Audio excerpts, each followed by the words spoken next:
Welcome to Mountain Brook Farm. My name is Wade Belter, and I would like to talk to you about a Holland Lop litter that we have. The dam of the litter is Mountain Brook Poker Alice, a Chestnut Holland Lop doe, and the sire of the litter is Babel Bunny Barnes Angelo, a black Holland Lop buck. The kits are all 35 days old now.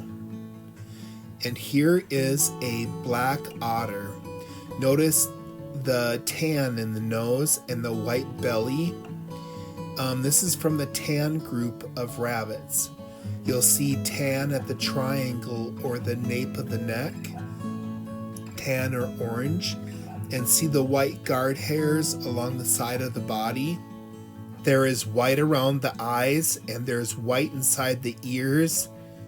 As this rabbit matures and grows, the colors are going to be more profound. You'll start to see the tan or the orange and browns start to really stick out, and the triangle of the neck will become more profound.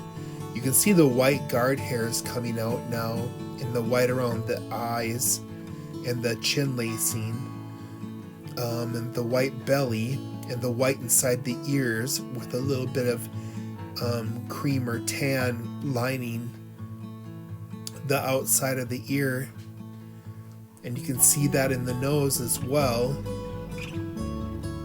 Look at all the white guard hairs. This is all part of the otter family. Each color of otter, whether it's chocolate or lilac or blue, will be marked the same way, with the tans and oranges and the agouti markings, or the white belly and the white inside the ears and the white around the eyes. You just transfer it to the next related self pattern or color.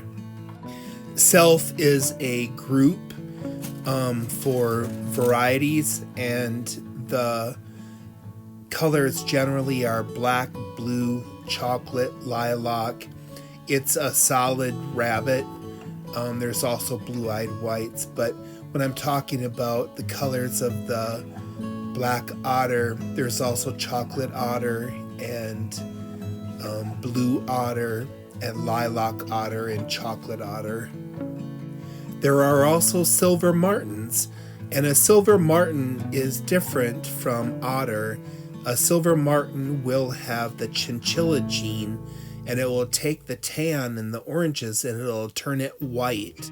Our next kit was previously identified as cream, but today when I was looking at it, I noticed that the eyes were brown.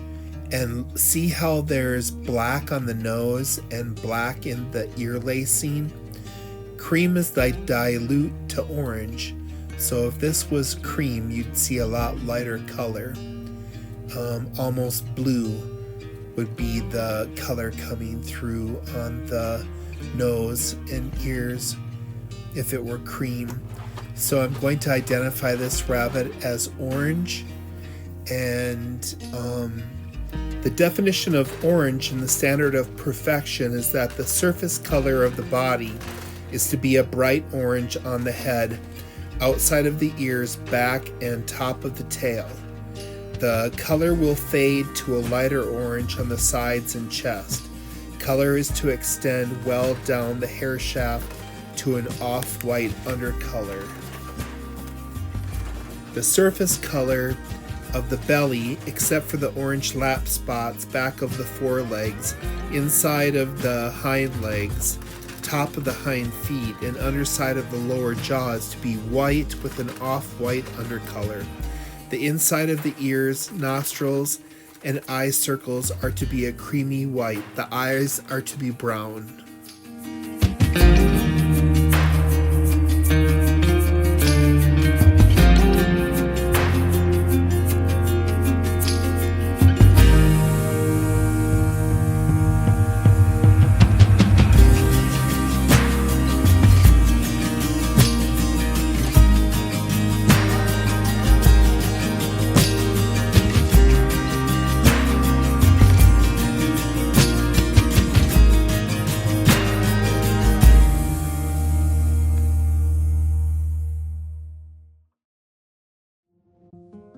Our next rabbit is a chocolate fox or chocolate torted otter.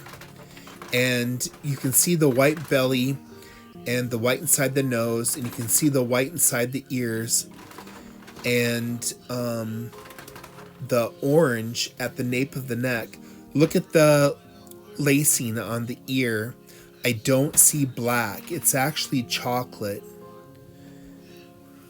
I've been looking to see if this has black or not because I keep thinking that eventually it's going to turn out to be a black torted otter, a black fox, but I keep checking it and it seems to be a chocolate fox. It seems to be a chocolate torted otter. I'm looking at the ear to see if I see any black, and I don't see black. And the nose is a chocolate. I don't see it as black.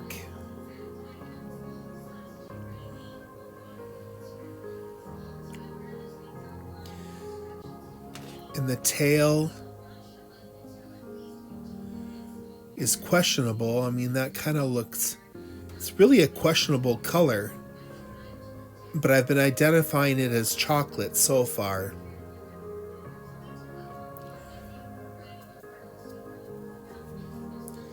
It is questionable, and it's odd to have one rabbit in the whole litter that is chocolate when everything else is black based. So I'm still not 100% sure on what the color is of this rabbit, but I'm going with chocolate fox for now until I see black coming through. So far it looks like it's chocolate. Perhaps as it gets older the color will come in, which is usually the case. Sometimes it just takes a while, and then we can also test breed in order to find out what the color truly is. Our first breeding will be to a chocolate, and then if all the kits in the litter are chocolate, then are chocolate based, then we know that this little doe is actually chocolate based.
And our next kit is Chestnut.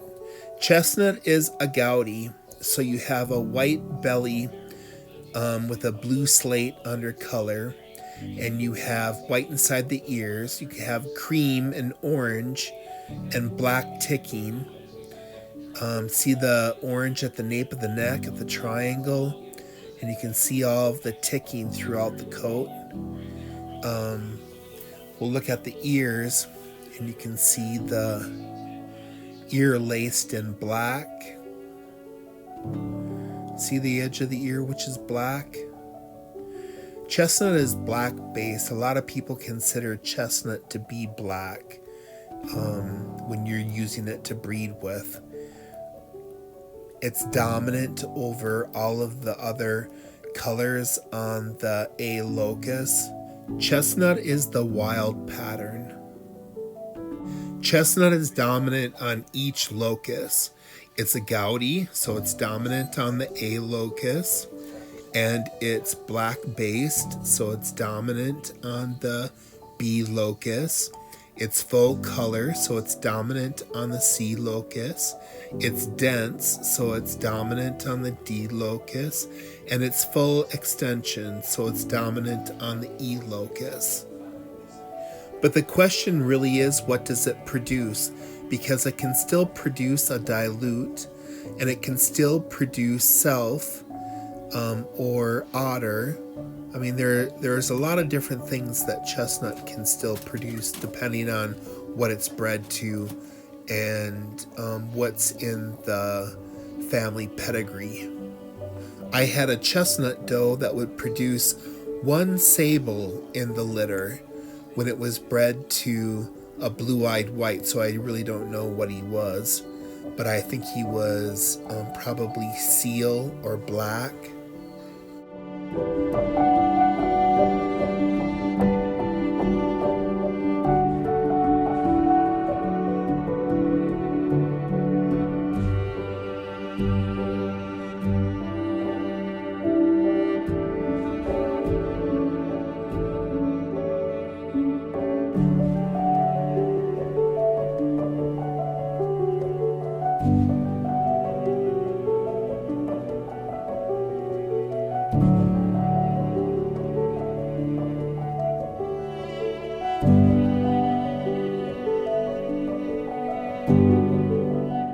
And here is the dam of the litter, Mountain Brook Poker Alice, a Chestnut Holland Lop doe.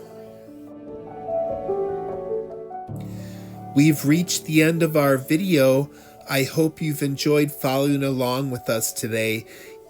Each time we take the rabbits out and go through the litters, we learn something new.